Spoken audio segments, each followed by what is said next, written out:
बघा किती सुंदर याचा पफ आलेला आहे. आता ट्रेंडमध्ये असणारी आपल्याला पफ स्लीव्स कशी शिवायची, त्याचं कटिंग कसं करायचं ते पाहायचं आहे. तर त्यासाठी आपली जी नॉर्मल स्लीव्ज आहे ती कपड्यावरती पहिल्यांदा टाकून घ्यायची. या अशा पद्धतीने आपण नॉर्मल स्लीव्हचा आकार करून देऊन घेतला आहे. त्याच्यानंतर ह्या नॉर्मल स्लीव्हच्या वरती इथून इथपर्यंत असं जवळजवळ 3 ते 3.5 इंच तुम्ही वाढवून घ्यायचे. मी 3 इंच घेतले. त्याच्यानंतर इकडच्या साईडला 1.25 इंच किंवा 1.5 इंचापर्यंत घेऊ शकता. आणि इकडच्या साईडला मार्जिन 2 इंच सोडून 2 इंचावरती आपण इथं मार्क केलेले आहे. तुमची जी पण काय मार्जिन असेल 1.5 इंच 2 इंच ती इथून सोडून द्यायची आणि त्याच्यावरती 2 इंचावरती मार्क करायचं आहे. तर हा एक पॉईंट. त्याच्यानंतर जिथपर्यंत आपली हाईट आहे आपल्या ओरिजिनल बाहीची त्या हाईटच्यापासून 3.5 इंचावरती एक मार्क करायचा. आणि हा 1.25 इंच किंवा 1.5 इंचावरचा मार्क, हा 3.5 इंचावरचा मार्क आणि हा इकडनं 2 इंच सोडून जो मार्क आहे हे तिन्ही पण पॉईंट अशा पद्धतीने जोडून घ्यायचे आणि कट करून घ्यायचे.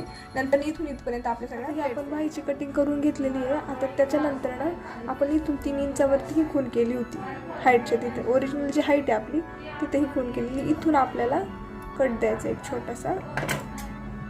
आता आपण हे अस्तर मेन फॅब्रिकला जोडून घेणार आहे. इथं आपलं मेन फॅब्रिक आहे त्याच्यावरती हे सुईच्या बाजून ठेवले, त्याच्यावरती अस्तर ठेवायचे आणि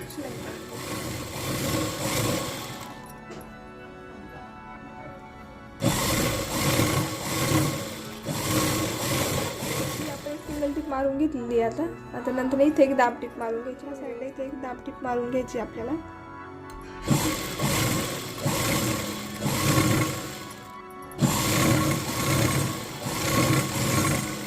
आपण असं फोल्ड करून घेतले, वरती एक टिप मारून घ्यायची. इथं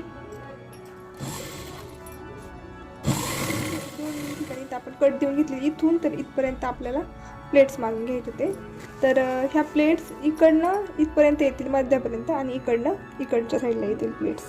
तर मारून घेऊ आपण. आता छोटे छोटे घ्यायचे प्लेट्स.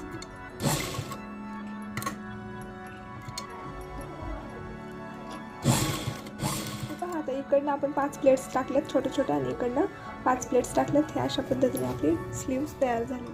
बघा किती सुंदर याचा पफ आलेला आहे. अशा पद्धतीने स्लीव्स तयार झालेल्या आहेत.